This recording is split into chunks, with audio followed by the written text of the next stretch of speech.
Hello students, आज हम पढ़ेंगे कॉन्टिन्यूटी। कॉन्टिन्यूटी का बेस क्या है स्टूडेंट्स कि हमें ये पता करना है कि किसी भी फंक्शन का कर्व किसी पॉइंट पर ब्रेक हो रहा है कि नहीं ब्रेक हो रहा है। तो आइए देखते हैं हम कुछ एग्जाम्पल से। जैसे कि कोई ये कर्व है हमारा, ये एक्स एक्सेस और वाई एक्सेस हम ले लेते हैं, और एक कर्व मैंने स्टूडेंट्स बनाया ये इस तरीके से। अब जैसे यहाँ पर देखिए कि ये कर्व, जैसे कोई पॉइंट है, ये मान लेते हैं हम x इज इक्वल टू 3। यहाँ पर हम देखते हैं कि x की वैल्यू 3 है, तो x इज इक्वल टू 3 पर ये कर्व ब्रेक नहीं हुआ, तो हम ये कहेंगे कि x इज इक्वल टू 3 पर ये कर्व कॉन्टिन्यूअस है।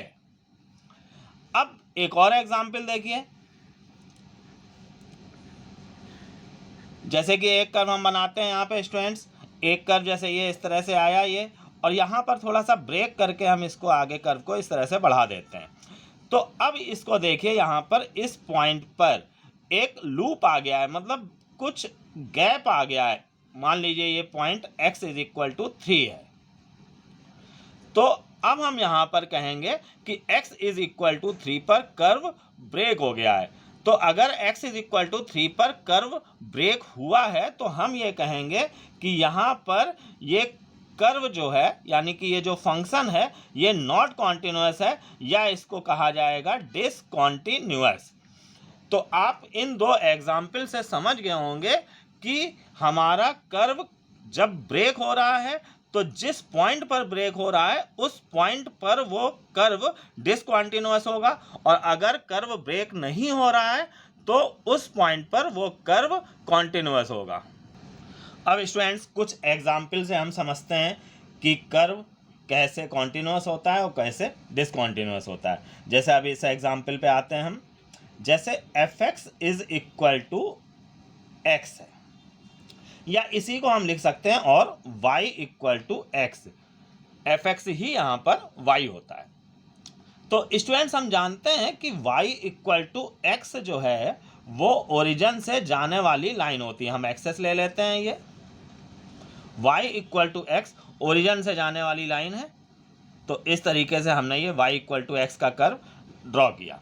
तो आप ये देख रहे होंगे कि ये किसी भी पॉइंट पर ये कर्व ब्रेक नहीं हो रहा है, ऐसा यहाँ पर कोई भी होल लूप नहीं आ रहा है।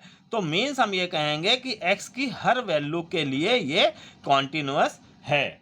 ऐसे ही एग्जाम्पल पे आते हैं स्टूडेंट हम। जैसे fx is equal to x square है, या इसी को हम y is equal to x square लिख लें।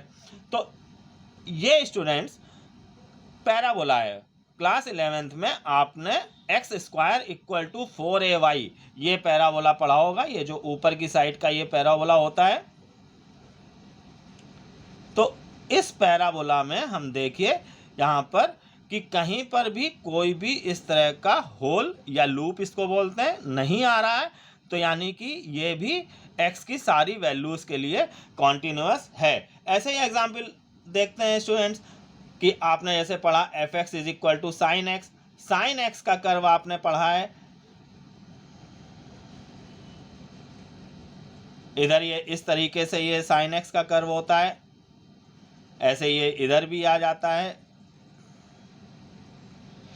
तो ये भी कहीं पर भी ब्रेक नहीं हो रहा है। तो स्टूडेंट्स यहाँ पर ये भी कॉन्टिन्यूअस कर्व है। अब स्टूडेंट्स हम ऐसे कुछ एग्जाम्पल्स पर आते हैं जिन पर कि ये डिसकॉन्टिन्यूअस होगा यहाँ पर। अब देखिए यहाँ पर जैसे fx इज इक्वल टू 2 है व्हेन x लेस और इक्वल देन 0। ऐसे ही fx की वैल्यू 5 है व्हेन x ग्रेटर देन 0। तो अब हम इसका ग्राफ बनाते हैं। यहाँ पर fx मीन्स कि वही y है, y equal to 2, y equal to 5। तो अब हम इसका जब ग्राफ बनाएंगे स्टूडेंट्स,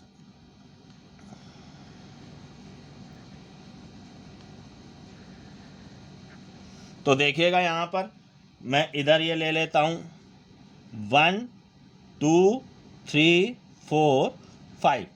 तो x जो है अगर 0 या 0 से छोटा है, तो y की वैल्यू 2 है, इसको हम y लिख सकते हैं, y की वैल्यू 2 है।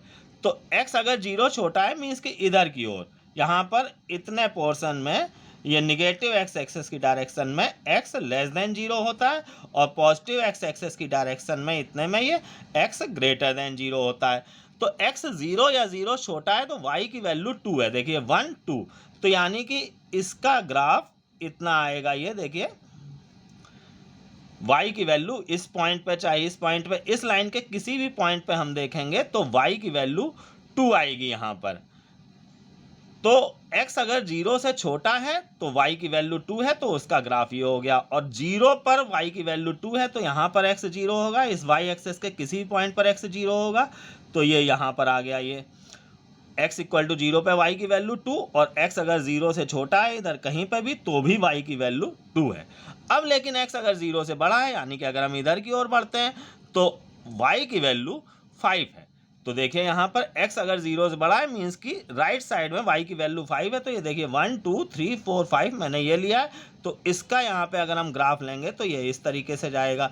ये y इज इक्वल टू 5 और ये y इज इक्वल टू 2। ये लाइंस की इक्वेशन है स्टूडेंट्स, आपने क्लास 11th में पढ़ी होंगी। x एक्सेस के पैरेलल लाइन की equation y equal to k होती है, k यहाँ पर डिस्टेंस ली जाती है, तो ये 5 डिस्टेंस है तो y इक्वल टू 5 हो गया, और ये 2 डिस्टेंस है तो y इक्वल टू 2 हो गया। तो इस तरीके से इस कर्व का ग्राफ बन गया।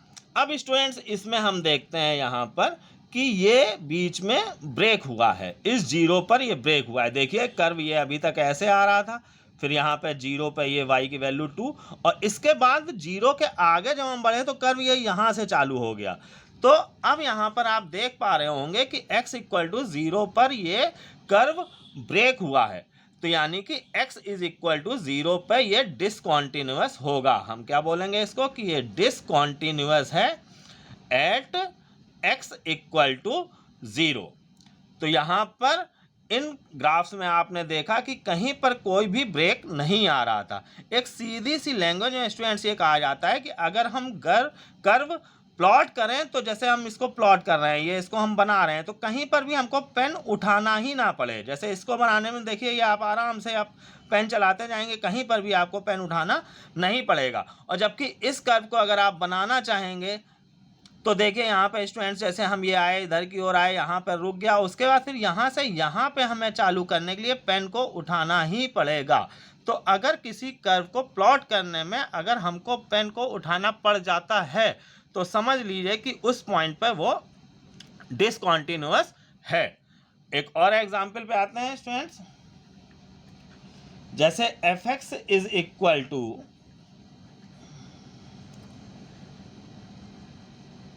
एक्स स्क्वायर है, इफ x लेस देन 0, 1 है इफ x इक्वल टू 0 और 2 है इफ x ग्रेटर देन 0। अब इसका कर्व आप समझिएगा स्टूडेंट्स।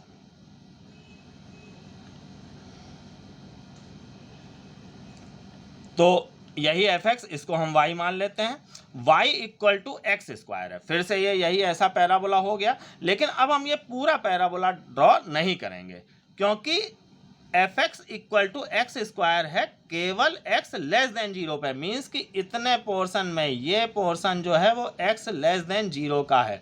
तो यानी कि इतना कर्व का हिस्सा, ये 3 हिस्सों में ये कर्व बटा हुआ है। इसका ये पहले वाला हिस्सा जब x 0 से छोटा है तो ये पैराबोला है y equal to x square, इस तरह का पैराबोला। तो हम यहाँ पर इस तरीके से आएंगे ये कर्व को ड्रॉ करते हुए, और यहाँ पर हमारा ये 0 से पहले ये ख़त्म हो जाएगा। 0 पर देखिए x इक्वल टू 0 पर वैल्यू 1 है, तो यहाँ पर हम ये 0 तक इसको नहीं लाएंगे, इससे पहले ही ये थोड़ा सा ख़त्म हो जाएगा। अब हम यहाँ पर देखिए 1 2 ये और ले लेते हैं। x इक्वल टू 0 पे y की वैल्यू 1 है, x इक्वल टू 0, जब हम यहाँ पे आए x इक्वल टू 0 पे y की वैल्यू 1 है, y जो है वो हमारा y एक्सेस पे लिया जाएगा, x x एक्सेस पे लिया जाएगा। तो x इक्वल टू 0 पे y की वैल्यू 1 है, तो कर्व का ये पॉइंट भी एक हिस्सा हो गया। और x अगर 0 से बड़ा है तो y की वैल्यू 2 है, तो x 0 से बड़ा है तो यहाँ पर इतने पोर्शन में, यानी कि x 0 से बड़ा है तो y की वैल्यू 2 है, तो y की वैल्यू 2 है, तो इस तरीके से ये एक लाइन चली जाएगी y इक्वल टू 2। तो तो अब ये देखिए कि इतना हिस्सा ये y equal to x square था, ये y equal to x square था। यहाँ पर x इक्वल टू 0 पे y की वैल्यू 1 हो गई, और उसके बाद जब x 0 से बड़ा है तो y की वैल्यू 2 हो गई। इस तरीके से ये लाइन आ गई हमारी।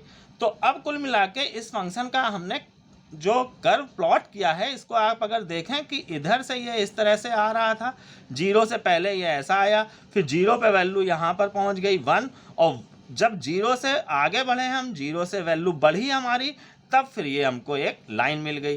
तो ये कर्व 3 पार्ट में ब्रेक हुआ। तो यहाँ पर देखिए 0 पर ये ब्रेक माना जाएगा। क्यों? क्योंकि अब इसको हमें अगर ड्रॉ करना है तो हमको पेन उठाना पड़ेगा। जैसा कि मैंने इसमें बताया कि अगर हमको पेन उठाना पड़ जाता है तो समझ लीजिए कि वो ब्रेक हुआ है और डिसकॉन्टिन्यूअस है। तो यहाँ पर ये फंक्शन भी डिसकॉन्टिन्यूअस है x इक्वल टू 0 पे। तो स्टूडेंट्स, इन एग्जाम्पल से आप समझ चुके होंगे कि कर्व कब कॉन्टिन्यूअस होता है और कब डिसकॉन्टिन्यूअस होता है। अब हम आते हैं स्टूडेंट्स कॉन्टिन्यूटी पर। होता क्या है स्टूडेंट्स कि अभी तक हम जो एग्जाम्पल्स कर्व के द्वारा बता रहे थे वो हमेशा पॉसिबल नहीं होते हैं। तो उसके लिए अब हमको कुछ रिटन वर्क, कुछ फार्मूले यूज़ करके कॉन्टिन्यूटी के क्वेश्चन लगाने पड़ेंगे। तो अब कॉन्टिन्यूटी की डेफिनेशन क्या है देखते हैं।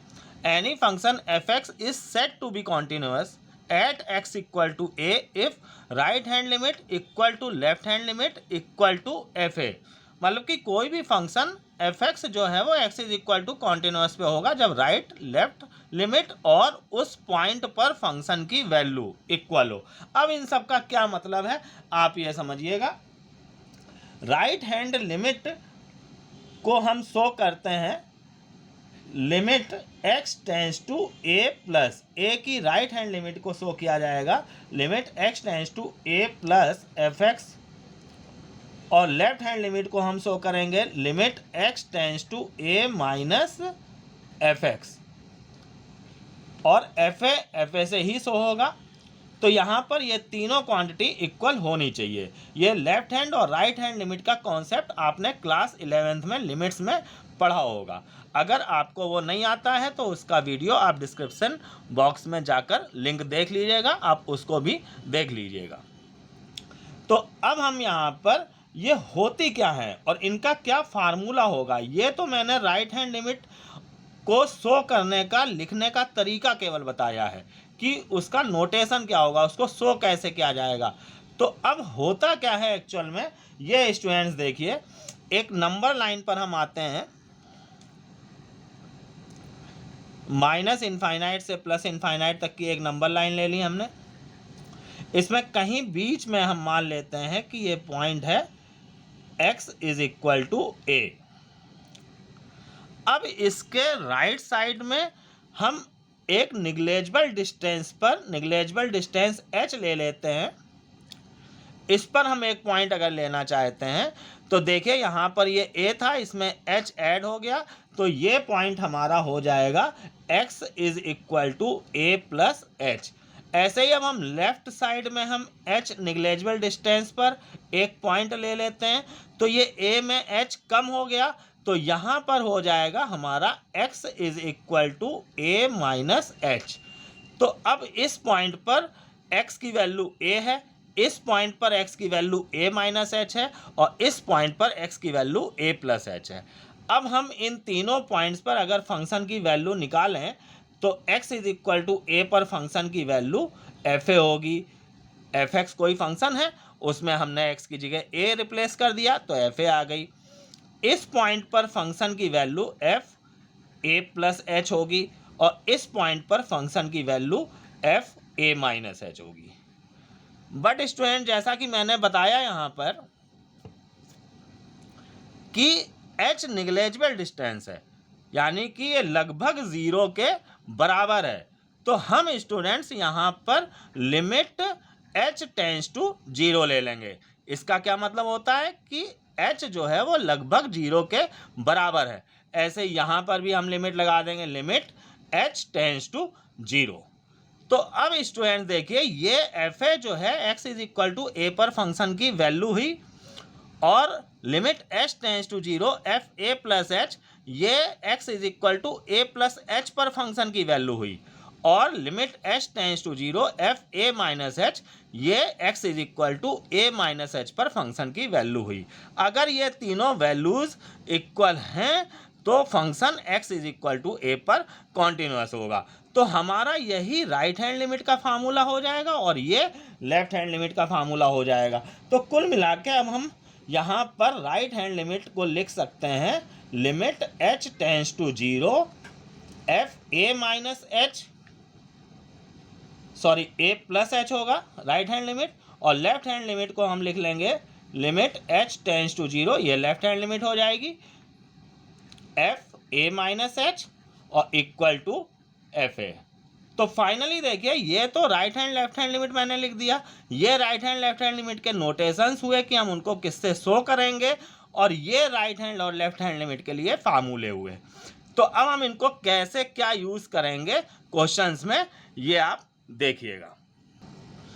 अब एक एग्जाम्पल पे आते हैं स्टूडेंट्स, जैसे कि क्वेश्चन है f x is equal to 2 minus x 2 plus x. इस फंक्शन की दो वैल्यूज दी गई हैं, x लेस देन 2 और x ग्रेटर इक्वल देन 2 पर।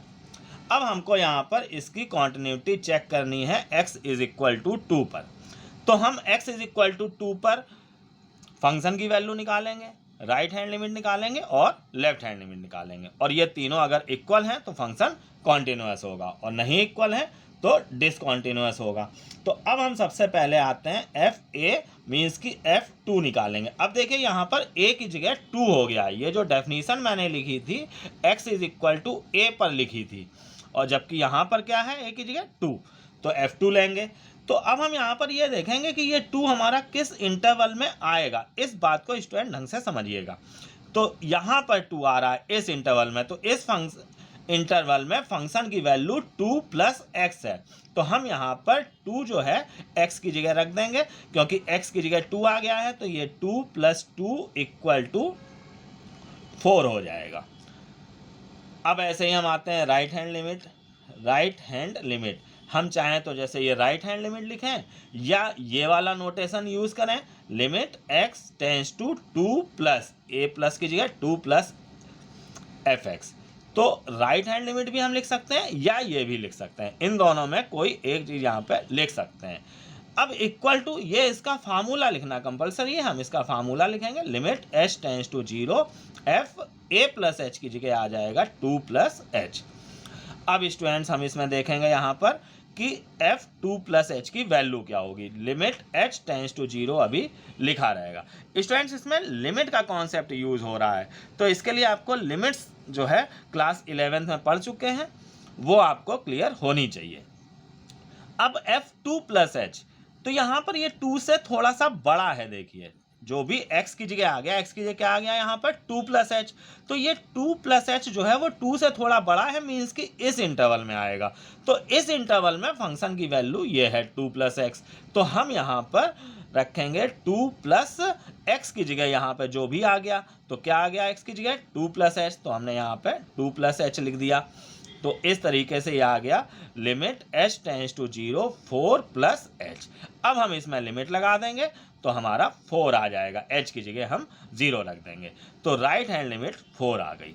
अब हम आते हैं लेफ्ट हैंड लिमिट पर।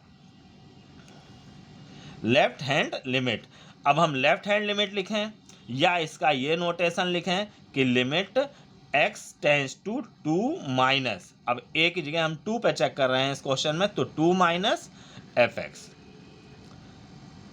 बस हम यहाँ पर इसका फार्मूला अवश्य लिखेंगे, तो फार्मूला जो है इसका लिमिट h टेंस टू 0, ये इसका फार्मूला है लेफ्ट हैंड लिमिट का, f a माइनस एच की जगह 2 माइनस एच आ जाएगा। अब देखिए इसको कि एफ एक्स में x की जगह यहाँ पर देखिए 2 माइनस एच आ गया, तो 2 माइनस एच ये जो है वो 2 से थोड़ा सा छोटा होगा, h जो है वो लगभग 0 के बराबर है, तो 2 से थोड़ा सा छोटा होगा। तो ये इस इंटरवल में आएगा। अब ये इस इंटरवल में आ रहा है तो इसमें फंक्शन की वैल्यू 2 - x है। तो अब हम यहाँ पर x की जगह रखेंगे जो भी x की जगह आ गया। तो x की जगह देखिए 2 - h आया है, वो अब हम यहाँ पर रखेंगे। तो लिमिट h टेंड्स टू 0 अभी हम लिख ही रहने देंगे। यहाँ पर ये 2 - x है, x की जगह हमने 2 - h रख दिया। तो अब स्टूडेंट आप ये समझ रहे होंगे कि यहाँ पर f के अंदर ये जो भी x की जगह वैल्यू आ गई है वो हम देखेंगे कि किस इंटरवल में आई है, और उस इंटरवल में जो भी फंक्शन की ये वैल्यू होगी वहाँ पर हम रखेंगे। तो हमने जैसे अभी हमने यहाँ पर रख रहे थे, अब हमने यहाँ पर रख दिया।